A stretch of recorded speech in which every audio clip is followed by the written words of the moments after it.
Hi, welcome to 2020 Tasty Treats with GourmetQuilter. We are enjoying ourselves hugely at the moment doing some applique. We've got a whole series of 20 different appliques on the theme of In the Playroom.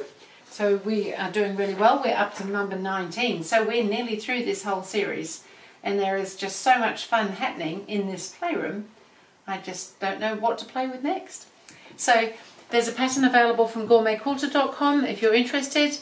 2020 Tasty Treats in the Playroom, and if you're getting the pattern you get a download and you can print it that looks a lot like this. For this one we're on number 19, we're doing a train this time, so all the shapes are there ready for tracing. We're doing fusible applique, or I'm doing fusible applique, and so I've already started positioning my pieces. So I've cut everything out with fusible web on the back, and I've started positioning the train. It's got little connector bits there. We've got a little front engine bit. We've still got to put the little chimneys on the front here, and they just tuck under this little part of the front of the train here, and there's another one here.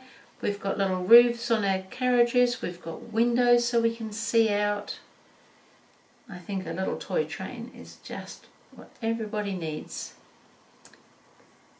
So this one here, this little carriage here, I've already positioned all this one, its wheels and its windows and its roof. And this one here has to go on as well now. And so this just tucks in underneath this little strip that's here.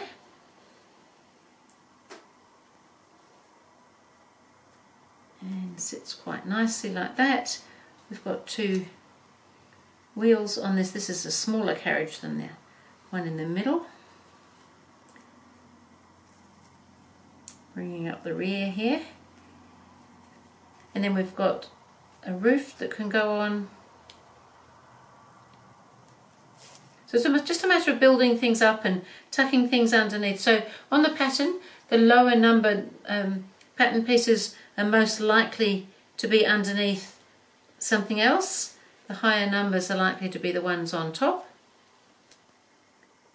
because all the pattern pieces are numbered. And we've just got these two little windows here, and now we just need to stitch around everything. But first of all we have to iron it in place, because otherwise it won't stay there. So here's our little train. It's looking like it's ready to go somewhere, so I'm just going to iron everything in place.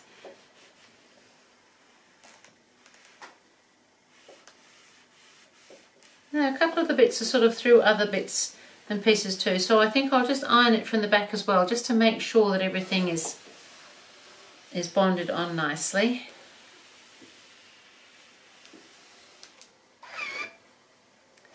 So there's our train. Now, because I'm going to free motion stitch, I need a piece of something behind, like a stabilizer, and I'm using a lightweight cotton batting as my stabilizer to stop everything scrunching up with the free motion. And if I just press it, it just clings to itself. So I can go over to the sewing machine now. So on the sewing machine I'm all set up for free motion stitching. I've got a grey thread in, I've got my feed teeth dropped, I've got a open toe free motion foot in there. And now we just need to do some stitching. So I think I'm going to go around this engine first. We've got to go around all the edges. When you do the fusible applique, everything still needs to be stitched.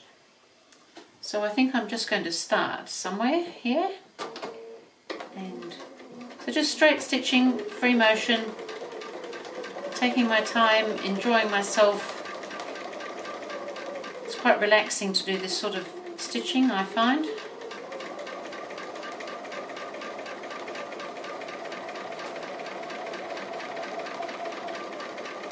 So I'm going to come across here, and I'm actually just going to skip down from this corner onto this window here, rather than stopping and starting.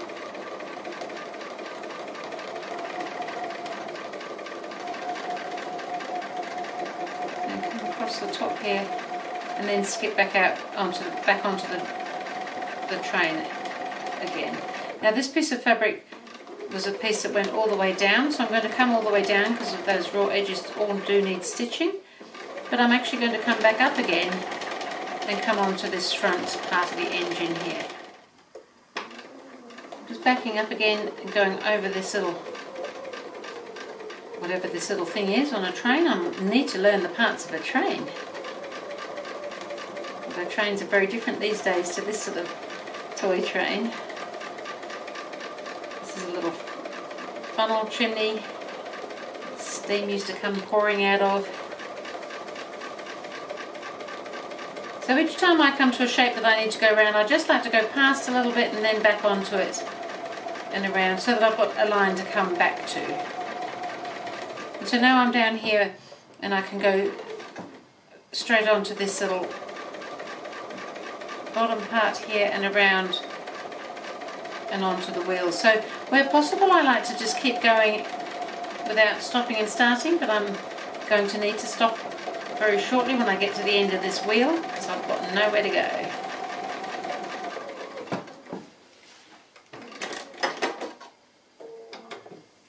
So then I can continue on along the train here and do the next wheel, and I'll have to stop again, and then I can start again and continue on like that. So I think I'll just continue on. There's not a lot more to show you that's a bit different.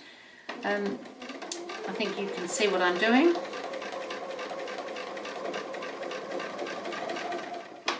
So I'm just going to, on the last little carriage, and I'm just going to come along and do the windows. So I've done around the outside and the roof, but I'm just doing a line basically across, but I'm doing each window as I go. And then coming along there again, and then just going straight across to the next one.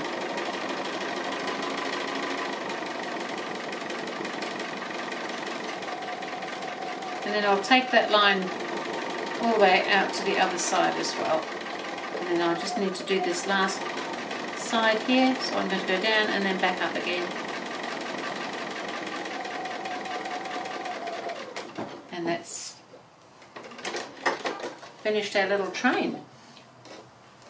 So on the windows on both carriages I've done this little line across, because quite often you see a line across on a train, so I'm quite happy with that.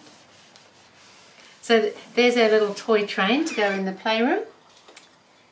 So exciting.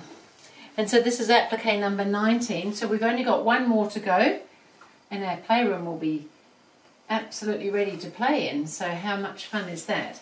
So that was, as I said, applique number 19 for in the playroom, and I will see you again with the last one, applique number 20.